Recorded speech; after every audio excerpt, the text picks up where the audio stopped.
Hello, once again, Beyond the Benches. As always, it's your man JT coming at you.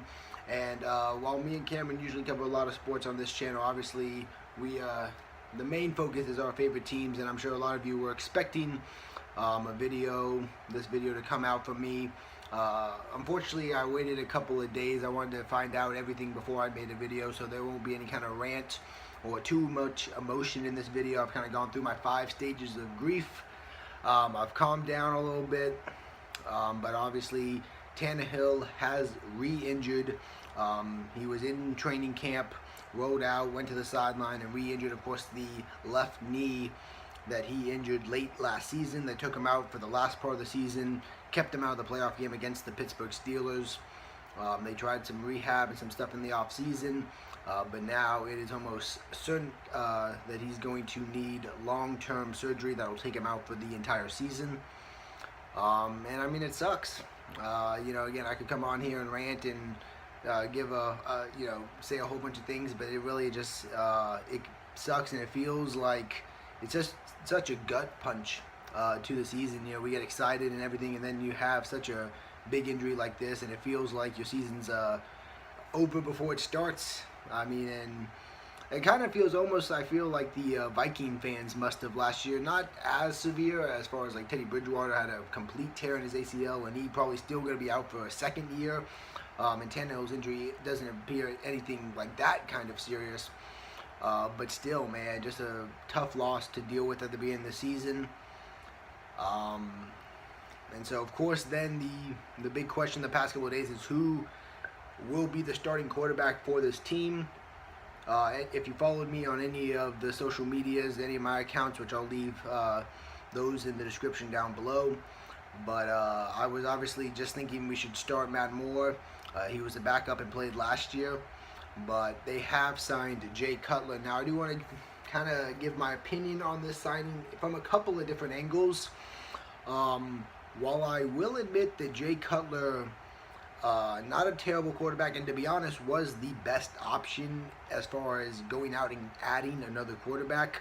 I understand people are going to talk about Colin Kaepernick, and you can talk about Colin Kaepernick because you like him for his protests and everything, but he just didn't make nearly as much sense for the Dolphins as Jay Cutler does. There's 5 weeks until the season. Jay Cutler has a relationship with Adam Gase. He can understand the playbook. He can make a smooth transition. It's just the obvious choice. So again, however you feel about Kaepernick, whether you like him or you hate him, doesn't really matter in this case.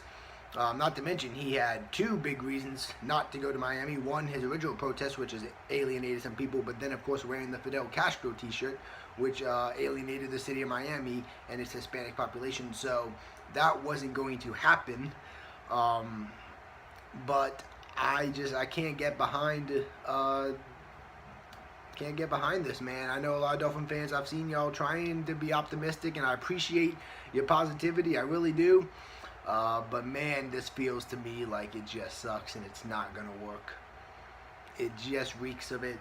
And again, I'm not saying Jay Cutler isn't capable of a perfectly good season. And some people might try and say, well, he has a relationship with Gase and everything, and I understand that. But even that season, 2015, with Adam Gase and Jay Cutler, which everyone is saying one of his best seasons, they went 6-10. Like, it's just what it is. And I think we have a good team.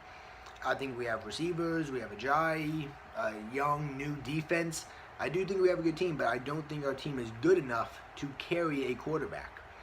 I don't think we have a Denver Broncos or Seattle Seahawks, or you want to go way back, Ravens kind of defense that can just carry the situation. And I don't think we have a running back and offensive line combo where we could just run the ball all day and get away with it. So the fact is, we're going to have to rely on Jay Cutler, and that's only going to get you so far. It just is. So, again, I'm going to try to be optimistic. I'll probably be negative for most of the preseason, and then once week 1 comes along, especially because I'll be going to week 1, I'll try to get behind the move a little bit more.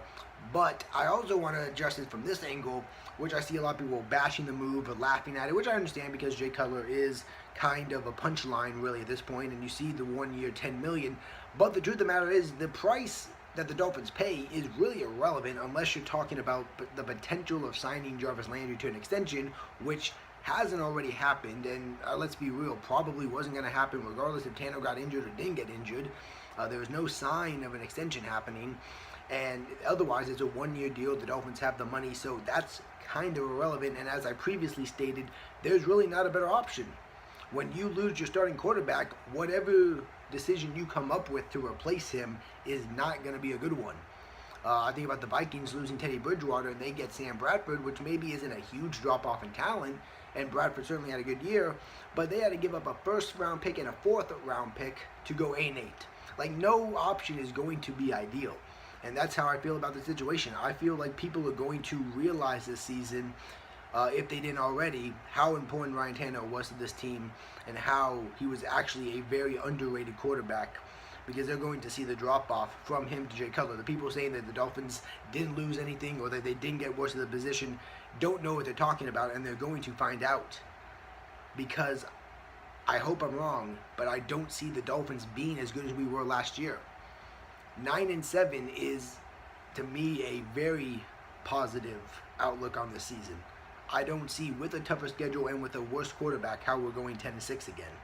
And it's really disappointing because I think Tannehill, I mean, this was the year, man. We finally were starting. I mean, we didn't give him a great offensive line, but he finally had a coach. He finally had receivers. He finally had a running back.